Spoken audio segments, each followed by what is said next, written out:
If you're looking for a good, durable, and recreational friendly dive computer, well, let me introduce you to the Akuana Otter. Today, let's go ahead and check this thing out. I was able to take this thing for 9 dives here in the Puget Sound of Seattle using a dry suit and across a good variety of dives. And now, I was also able to compare it algorithmically to other computers, and I have a good opinion of it now. First, let's talk a little bit about Akuana. I actually got a chance to meet them at DEMA, which was really cool. And I kind of opened the door. I was telling them about my channel and looking for products to review, and the opportunity fell in my hands and they handed me this demo unit. And so this isn't even released on the market yet. It will be released in March, which I'll probably release this video around that time frame as well. So of course it's a demo unit, and so the final product probably something similar but a little bit more finely tuned. I do want to call out that this is not a sponsored video, but they did give this to me to review for the channel free of charge.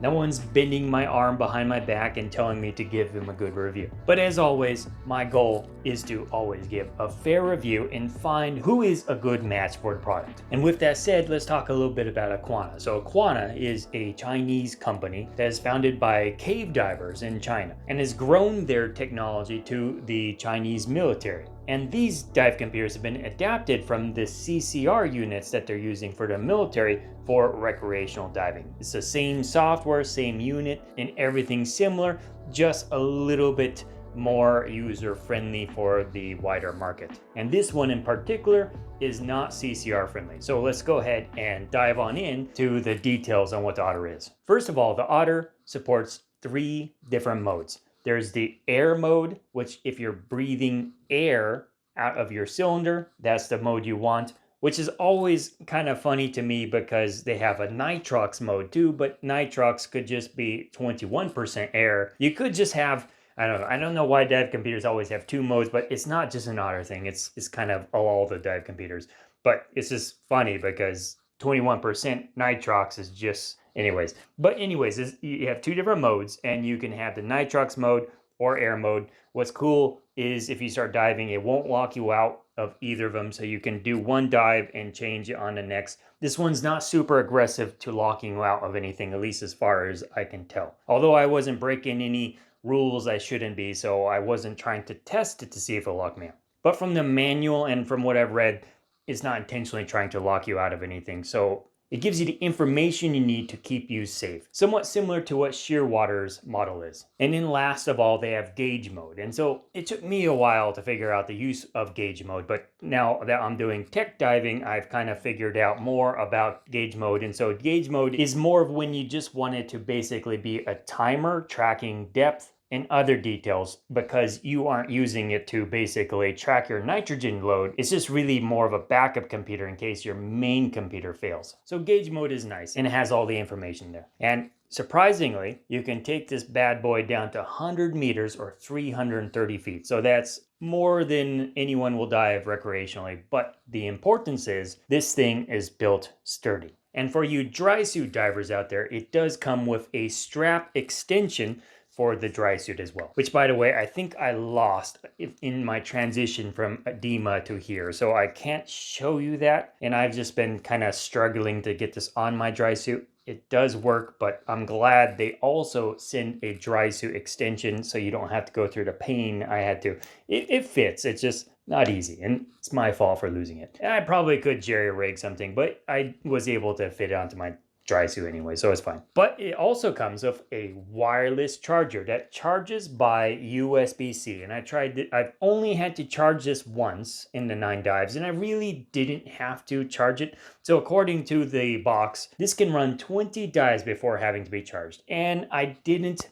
do 20 dives, but after 9 dives, actually probably after 6 dives, I saw it was about 66%, and so I charged it. Wasn't necessary, but also I dive in very cold water, which traditionally saps batteries a lot faster than normal. So it has good battery life, and so you don't have to charge it too often. 20 dives is a pretty good amount. I'll have to continue to dive with it, see how much the average is out, but you don't have to charge it often, and this thing is quite light. And so it doesn't turn out to be a hassle to charge it whenever you need to. And it's wireless. So you just basically put it on the back there and it will charge once you put the USB-C in. And the dive computer, at least at the time of writing, is going to be projected to be about $380 to $400 when released. Okay. So now let's talk about how this thing was diving. As I said, I took it for about 9 dives, cold water, saps the battery pretty fast. I mean, not too fast because I still had plenty of battery life. I never had to worry about battery with this thing, so that's nice, and it's rechargeable. Just a touch on the heavy side, but didn't really bother with anything while diving. But one thing I really have to point out, and you'll see it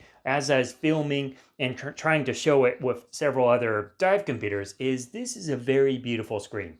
It just really quite lights up and has a nice view on it. It's very easy to see in the water. I think I set my brightness on medium. So this is medium. It's not even high. It's quite nice. It's really nice to look at. The information display is quite outstanding. It is not customizable. So for those who like to, try and change a whole bunch of stuff. And as far as I can tell, it doesn't have gradient factors built in. So you won't have access to gradient factors. It does show you an overlay of your tissues. And so a lot of other dive computers I've seen also have the tissue saturation.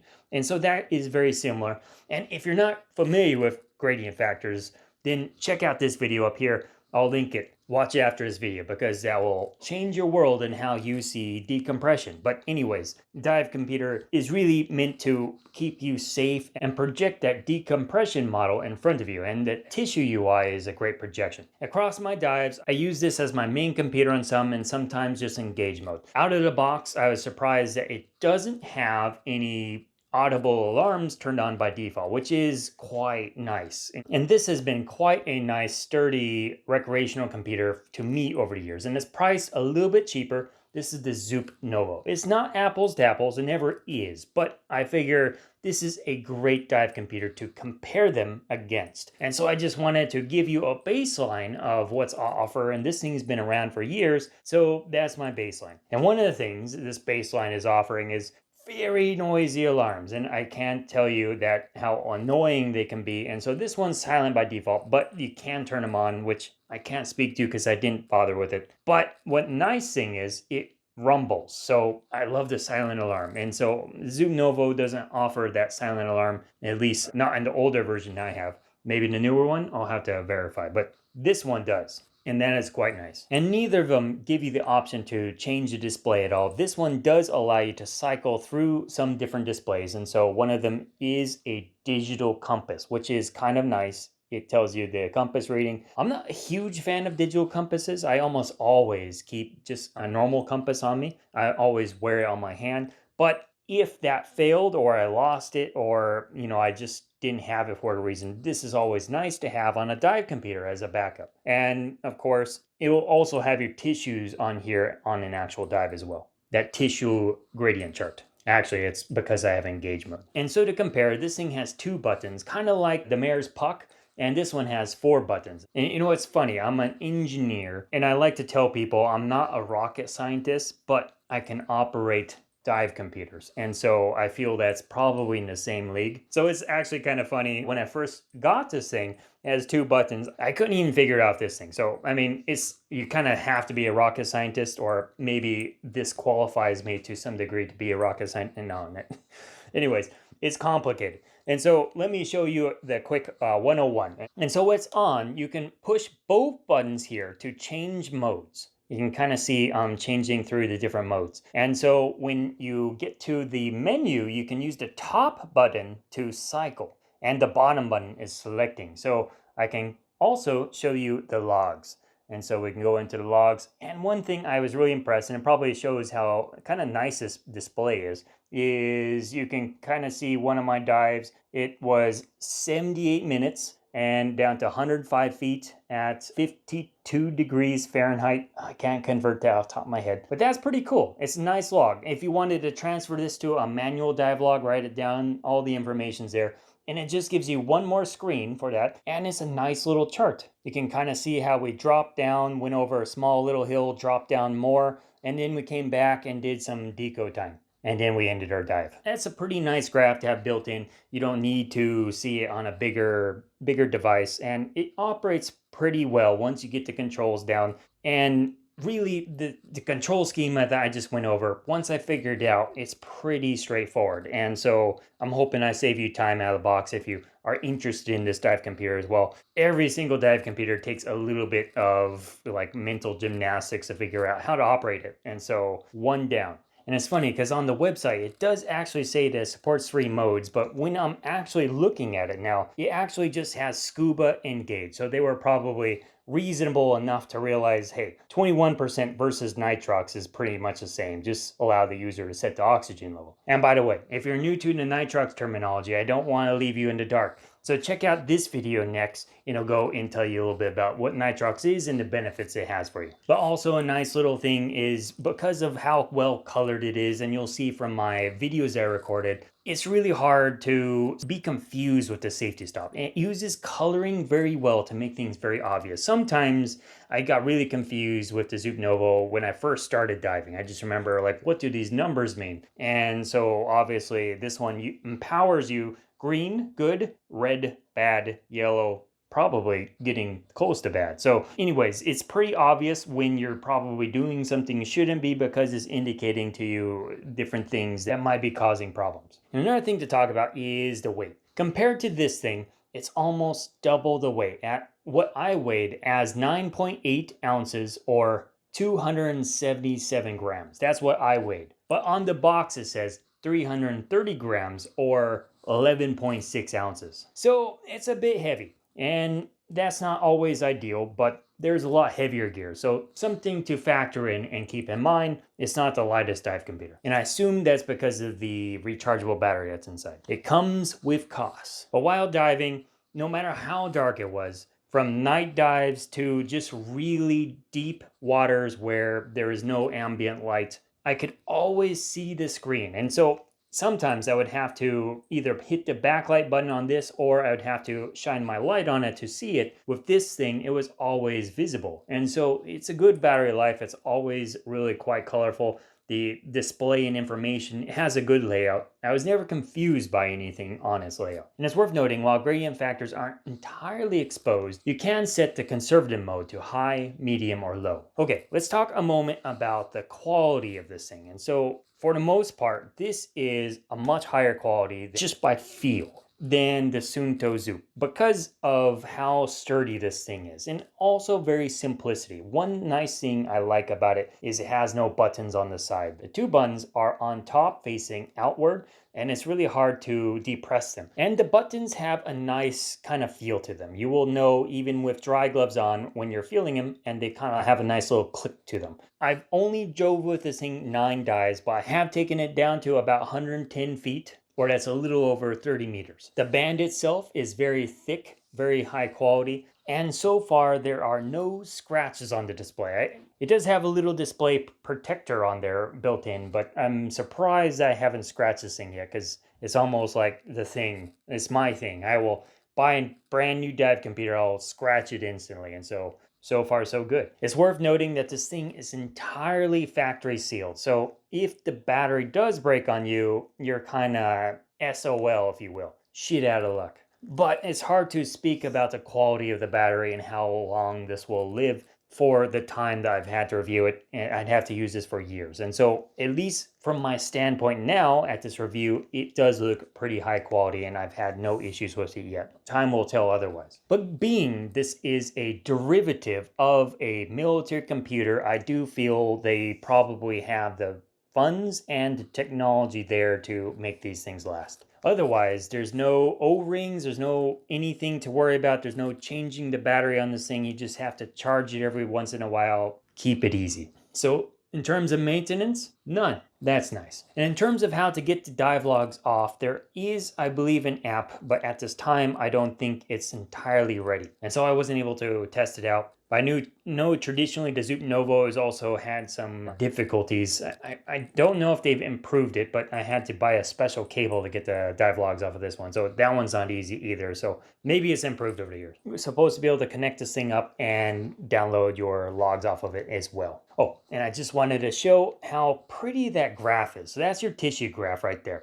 And you can kind of see it doesn't just tell you your gradient factors off the bat, but you can see from that if you're green or not. So that's cool. It's just a really cool display. Very colorful. It's funny, on the website, it markets it for older generation that has trouble with their eyes. But I don't know, when I'm diving, I just don't want to have to look at small screens. I don't know, maybe I'm getting old, but it's just easier. The easier you can display this information, the safer I feel. I don't want to have to search around. I just want to glance over, see the number, and get back to enjoying diving.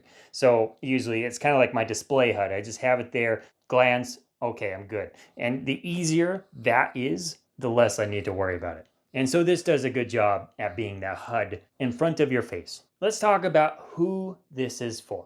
For one, it doesn't support multiple gases, so you won't be doing any decompression with this as your primary computer. It could only be used as a gauge. But as for tech divers, for recreational, this is a pretty nice dive computer. It's a little bit on the heavy side, which is probably the biggest con, but on the plus side, it is also a very simple 2-button interface that works fairly well. Once I learned the control scheme, I had no problem covering all the menus and being able to operate it underwater. And one important thing too is if you do dive with it off, it will turn on once you start to dive. A basic feature that not all dive computers have, but this one does. I just want to throw it in. But ultimately, I think these are great rental computers potentially because of their durability, their ability to, no matter who is using them, they have a nice display. It keeps the diver safe.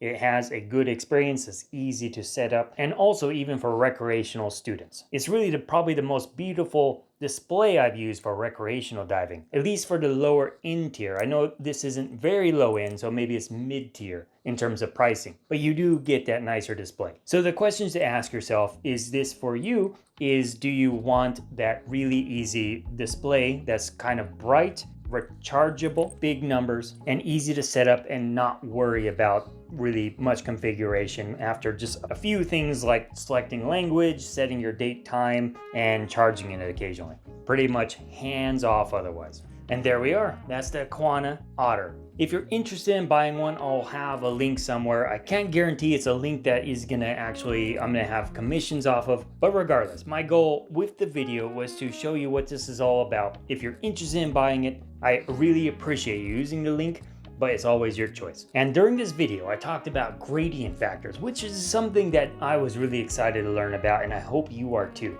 If you're interested in learning that and how you can take your dive computer like the Akuana to the next level in enhancing your safety, check out that video here. And up here on this side, YouTube kind of thinks you might be interested in watching this video next, so you can check that one out as an alternative. The more you know, the more you'll love and protect the ocean. Until next time.